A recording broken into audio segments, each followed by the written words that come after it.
നടൻ നിവിൻ പോളിക്കെതിരായ പീഡന ആരോപണത്തിൽ ഉറച്ച പരാതിക്കാരി 3 ദിവസം ഭക്ഷണം പോലും നൽകാതെ നിവിൻ പോളിയും സംഘവും റൂമിൽ പൂട്ടിയിട്ട് പീഡിപ്പിച്ചുവെന്നാണ് അവർ പറയുന്നത്.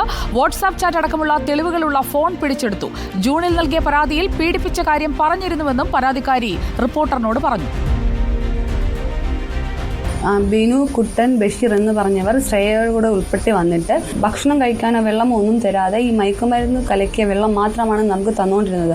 അപ്പോൾ തന്നെ നമ്മൾ പാതി അബോധാവസ്ഥയിലായി പോയിക്കൊണ്ടിരിക്കുന്നു. ശാരീരിക പീഡനം അനുഭവിച്ചു അന്ന് രാത്രി. ഈ വാട്സപ്പ് ചാറ്റ് ചെയ്തിട്ടില്ല, എൻ്റെ തെളിവുകളൊന്നും ഇല്ല എന്ന് പറയുന്നത് ഈ ചെയ്ത ഫോണുകൾ പുള്ളിയുടെ കയ്യിലാണ് ഇരിക്കുന്നത്. അതുകൊണ്ടാണ് പുള്ളി ഇത്ര ശക്തമായി പറയുന്നത് എൻ്റെ കയ്യിൽ തെളിവുകളൊന്നുമില്ല എന്ന്. ഞാൻ മൊഴി കൊടുത്തപ്പോൾ ഇവരോട് ഞാൻ പറഞ്ഞിരുന്നു എനിക്ക് അവിടെ പീഡനം അനുഭവപ്പെട്ടിട്ടുണ്ട് എന്നും പറഞ്ഞുകൊണ്ട് സർക്കിളിൻ്റെ അടുത്താണ് ഞാൻ മൊഴി കൊടുത്തത്. പക്ഷെ അത് അവർ മൊഴിയിൽ രേഖപ്പെടുത്തിയില്ല. അല്ലമീൻ നമുക്കൊപ്പം ചേരുന്നു. Good evening Allameen. പരാതിക്കാരി പറയുന്ന കാര്യങ്ങൾ നിവിൻ പോളി പൂർണ്ണമായും നിഷേധിക്കുകയാണ്. തെളിവുകൾ പോലും നിവിൻ പോളിയുടെ കയ്യിലെന്നാണോ ഇവരിപ്പോൾ പറയുന്നത്? അത്തരമൊരു ആരോപണമാണ് സുജയ എന്ന് നമ്മളോട് സംസാരിച്ചപ്പോൾ ഈ പരാതിക്കാരി പറയുന്നത്.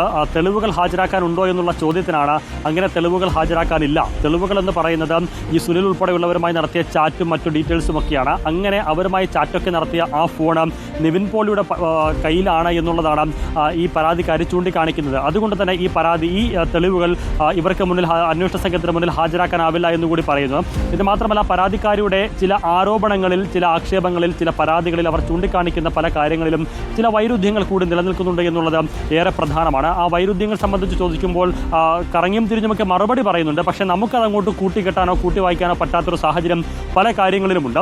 ഏതായാലും പരാതി നൽകിയിട്ടുണ്ട്, കേസെടുത്തിട്ടുണ്ട്. ഇനി എങ്ങനെ മുന്നോട്ട് പോകുമെന്നുള്ളതാണ് പ്രധാനം. പക്ഷേ ഇന്നലെ നമ്മൾ കണ്ടതാണ് നിവിൻ പോളി വളരെ ആത്മവിശ്വാസത്തോടു കൂടി വന്ന് ഇതിനെ നേരിടും, നിയമപരമായി നേരിടും, ഏതറ്റം വരെയും മുന്നോട്ട് പോകുമെന്ന് പറയുമ്പോൾ അതിന് കാരണമായി, ആ കരുത്തിന് പിന്നിലുള്ള ചേതോവികാരമായി അല്ലെങ്കിൽ അതൊരു കാരണമായി പരാതിക്കാരി ചൂണ്ടിക്കാണിക്കുന്നത് ഇതിൽ തനിക്ക് സമർപ്പിക്കാവുന്ന തെളിവുകൾ മുഴുവൻ നിവിൻ പോളിയുടെ കൈവശമാണ്. അതുകൊണ്ടാണ് അത്തരമൊരു നിലപാട് അദ്ദേഹം സ്വീകരിക്കുന്നത്. പക്ഷേ താനും നിയമപരമായി ഏതറ്റം വരെയും പോകുമെന്ന് അവർ പറയുമ്പോൾ എന്ത് തെളിവ് ഹാജരാക്കുമെന്നുള്ളൊരു പ്രധാനപ്പെട്ട ചോദ്യമുണ്ട്.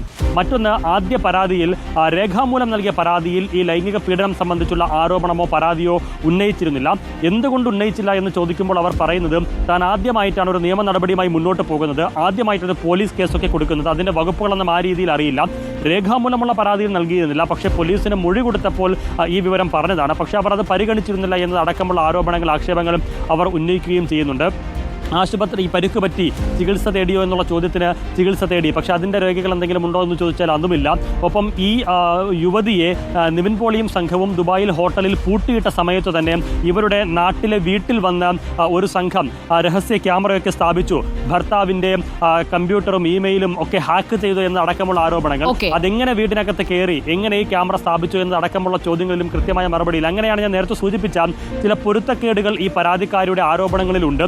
അത് സ്വാഭാവികമായും അന്വേഷണ സംഘം മുന്നോട്ട് പോകുമ്പോൾ അവർ ചോദിക്കുമ്പോഴും ഇതേ നിലപാടാണ് അവർ സ്വീകരിക്കുക. അതിനപ്പുറത്തേക്ക് ഒരു ക്ലിയർ കട്ട് മറുപടി ഇവർക്ക് അന്വേഷണ സംഘത്തിന് മുന്നിൽ നൽകാനുണ്ടാകുമോ എന്നുള്ളതൊക്കെ ഏറെ പ്രധാനമാണ്. ഏതായാലും നമ്മൾ ഇന്നലെ പറഞ്ഞതുപോലെ ഈ വിഷയത്തിൽ ഇനി തെളിവുകളാണ് സംസാരിക്കേണ്ടത്. അത് പരാതിക്കാരിക്ക് അനുകൂലമായിട്ടാണെങ്കിലും നിവിൻ പോളിക്ക് അനുകൂലമായിട്ടാണെങ്കിലും ആർക്കൊക്കെ എന്തൊക്കെ തെളിവുകൾ ഹാജരാക്കാൻ പറ്റും, ആ തെളിവുകൾ മാത്രമാണ് ഇനി രണ്ടു കൂട്ടർക്കും പിൻബലമായിട്ടുള്ളത്. അവിടെ ആർക്ക് സ്കോർ ചെയ്യാനാകുമെന്നുള്ളതിനെ ആശ്രയിച്ചിരിക്കും സുജിയ ഈ കേസിന്റെ മുന്നോട്ട് പോക്ക്. Thank you. അല്ലമീനാണ് വിവരങ്ങൾ നൽകിയത്.